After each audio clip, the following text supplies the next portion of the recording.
नमस्कार दोस्तों, बहुत बहुत स्वागत है आपका एक बार पुनः।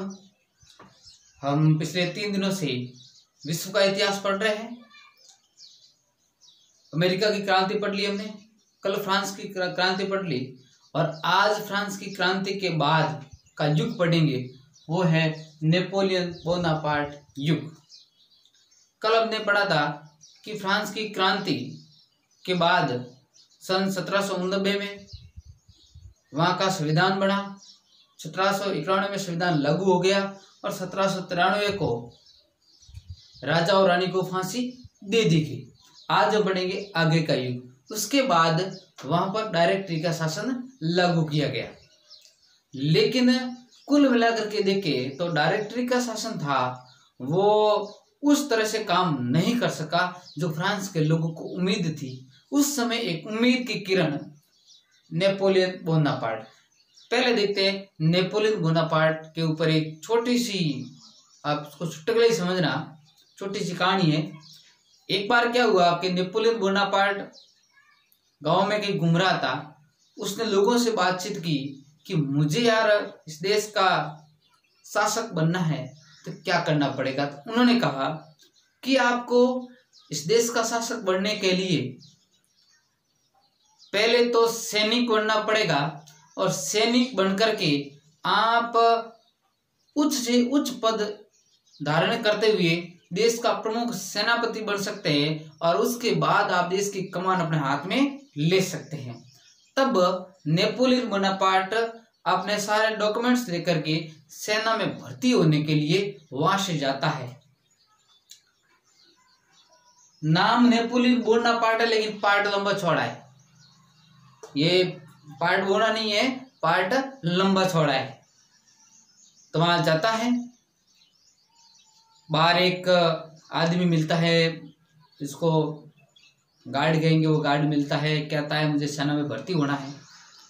तो वो कहता जी आपकी तो हाइट वाइट और बॉडी देख करके लगता है कि आपका सिलेक्शन पक्का होगा। फिर भी कि एक काम करो, आपको इस सेना में भर्ती होना है तो आपको वहां जो आपका इंटरव्यू लेंगे वो आपसे 3 क्वेश्चन करेंगे। उन 3 क्वेश्चन का आप अच्छी तरह से जवाब दे देना और 3 क्वेश्चन में आपका इंटरव्यू में पास हो गए, उसके बाद फिजिकल तो आपकी है और आपका सिलेक्शन डायरेक्ट हो जाएगा। 3 प्रश्न कौन कौन से पहले वो समझ जाते हैं। 3 प्रश्न थे। पहला प्रश्न था कि आप सेना में कितने साल प्रशिक्षण ले चुके हैं। दूसरा प्रश्न था आपकी आयु क्या है। तीसरा प्रश्न था, ये पहला, ये दूसरा। तीसरा प्रश्न था आप फ्रेंच भाषा जानते हैं या अंग्रेजी। ये 3 प्रश्न थे। नेपोलियन बोनापार्ट उसमें फ्रेंच भाषा जानता था, उसको इंग्लिश नहीं आती थी, लेकिन इंटरव्यू वाले प्रश्न पूछते थे वो इंग्लिश में पूछते थे। तब वो गार्ड उनसे नेपोलियन से कहता है और नेपोलियन वो कहता है 3 प्रश्न मुझे दो, मैं रट लेता हूँ। तो प्रश्न नहीं रटना है आपको, उत्तर रटने हैं। तो पहले का जो प्रश्न का उत्तर है वो है 3 ईयर, 3 वर्ष। क्या है? 3 वर्ष। पहले का उत्तर क्या है? 3 वर्ष। दूसरे का है 21, 21 वर्ष है। दूसरे का उत्तर क्या होगा?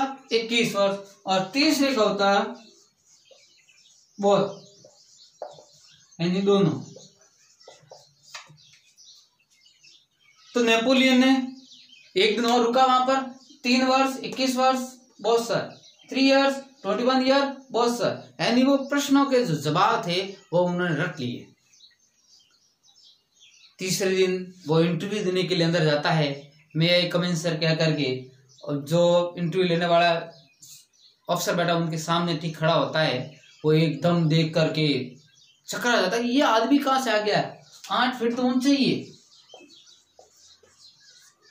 हट्टा कट्टा शरीर में। पूछता है आपकी उम्र क्या है? जवाब आता है 3 ईयर सर। बिल्कुल कॉन्फिडेंस के साथ उत्तर देता है 3 ईयर सर। वो चकरा जाता है कि ये क्या बोल रहा है, आपकी उम्र और 3 साल ही है सिर्फ। दूसरा प्रश्न बोलता है, दूसरा प्रश्न कहता है तो बताओ सेना में कितने साल प्रशिक्षण लिया है आपने? तो 21 ईयर सर। वो जो इंटरव्यू लेने वाला है वो कहता है ये क्या बात है, ये आदमी 3 साल तो अपनी उम्र बता रहा है, 21 साल से सेना में ट्रेनिंग ली है, ये क्या है? तीसरा प्रश्न तीसरा प्रश्न पूछता है कि आप फ्रेंच भाषा जानते हैं या अंग्रेजी? इस प्रश्न को वो नहीं पूछता है क्योंकि उनको लगता है कि यार ये क्या बात है, तीसरा प्रश्न पूछने की जरूरत ही नहीं है। तीसरा प्रश्न पूछता है या तो तुम पागल हो या मैं पागल हूं। उत्तर आता है बहुत सर हम दोनों पागल है। उत्तर आता है बहुत सर। ये तो एक प्रकार क्या चुटकुला है जो नेपोलियन बोनापार्ट के बारे में बहुत प्रसिद्ध है ये। तो उस प्रकार नेपोलियन बोनापार्ट का सिलेक्शन सेना में हो जाता है और सेना में वो दिन दोगुनी रात चौगुनी प्रगति करता है और कुछ ही दिनों के अंदर अंदर वो सेना की सर्वोच्च सेनापति पद पर पहुंच जाता है।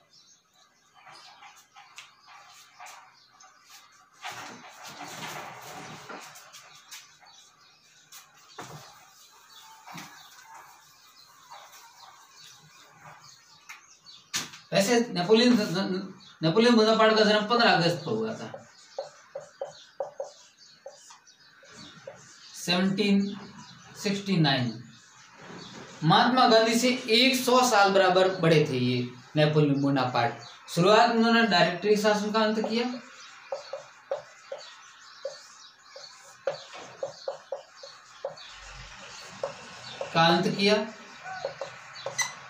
डायरेक्टरी शासन का अंत किया। कब किया?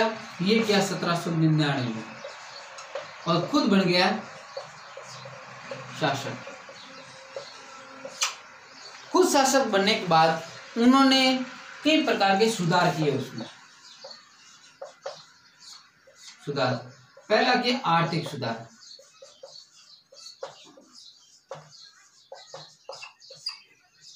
दूसरा प्रशासनिक सुधार,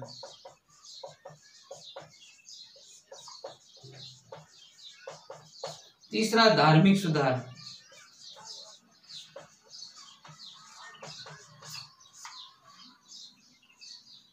ठीक है। आर्थिक सुधार, प्रशासनिक सुधार, धार्मिक सुधार और शिक्षा संबंधी सुधार।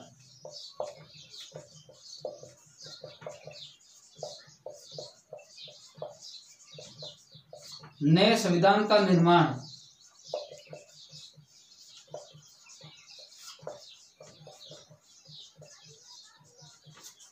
नए संविधान का निर्माण किया और 1802 में पोप के सामने उन्होंने शपथ ली और अपना राज्याभिषेक करवाया।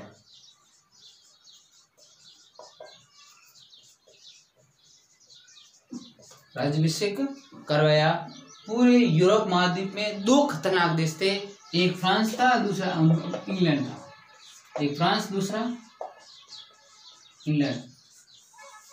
एक म्यान में 2 तलवारें नहीं रहती हैं। इसी प्रकार यूरोप महाद्वीप की 2 बड़ी शक्तियां हमेशा आपस में टकराती रहती थी। फ्रांस का उसमें शासक नेपोलियन बोनापार्ट,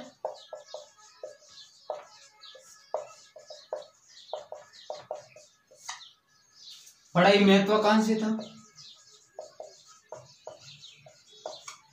बहुत ही महत्वाकांक्षी था। और नेपोलियन बोनापार्ट अपने आसपास के जो छोटे छोटे राज्य थे उन सबको अपने में मिलाना चाहता था, मिलाकर के विशाल साम्राज्य की नींव रखना चाहता था। इसीलिए उन्होंने महाद्वीपीय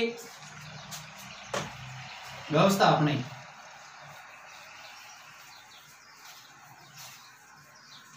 क्या थी महाद्वीपीय व्यवस्था, जानते हैं।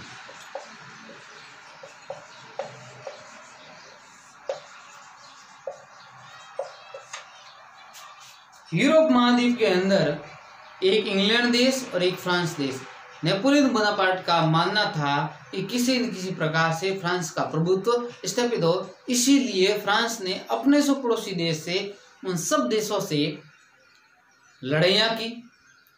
नेपोलियन बोनापार्ट ने एक बार कहा था कि दुनिया के जो बाकी देश हैं उन देशों के शासकों का जन्म है वो राज परिवार में हुआ है, इस वजह से उनके पास जो राजतंत्र का पालन करने की उनके पास अनुभव है, लेकिन मेरा जन्म युद्ध भूमि में हुआ है, मैं युद्धों से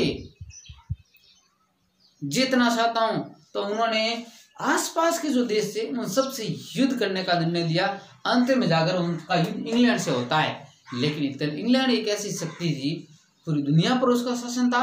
इंग्लैंड के बारे में कहा जाता है कि इंग्लैंड के राज्य में कभी सूर्य अस्त नहीं हुआ। इसका अभिप्राय ये है कि इंग्लैंड के शासन काल में सूर्य अस्त नहीं होने का अभिप्राय ये है कि पूरी दुनिया पर इंग्लैंड का राज था।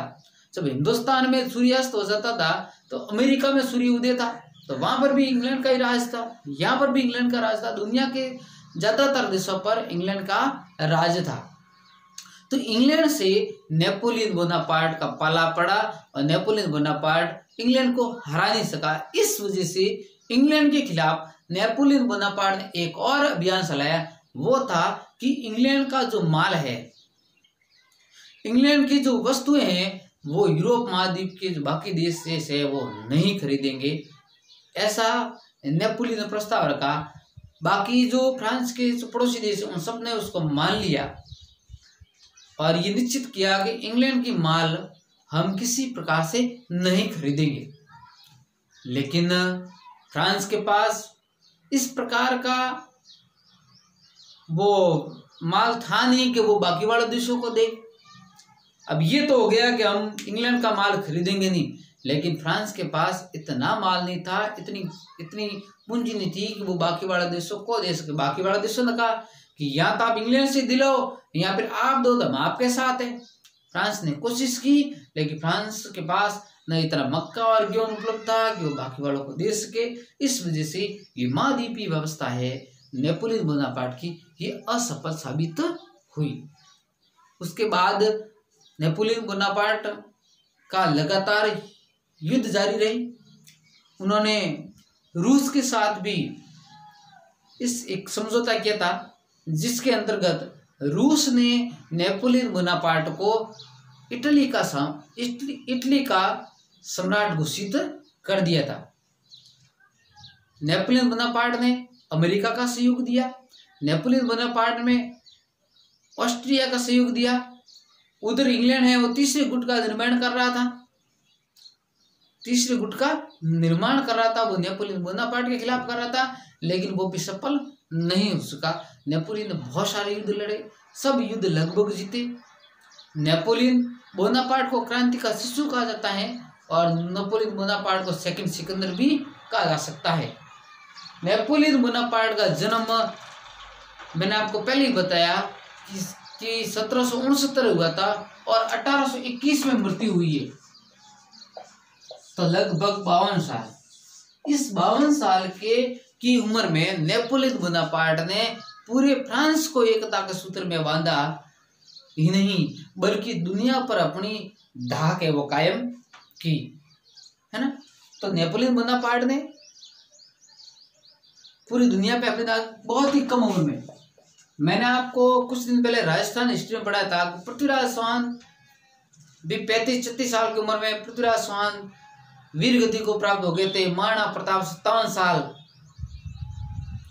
डॉक्टर भीमराव अम्बेडकर 65 साल, ऐसे कई मैंने आपको इतिहास में नाम गिनाए थे जिन्होंने कम उम्र में ही अपना, स्वामी विवेकानंद 39 साल, तो ऐसे महापुरुषों में भी इनका भी नाम आता है किन्होंने कम उम्र में इस प्रकार काम किया कि आज वो दुनिया के सामने मौजूद है।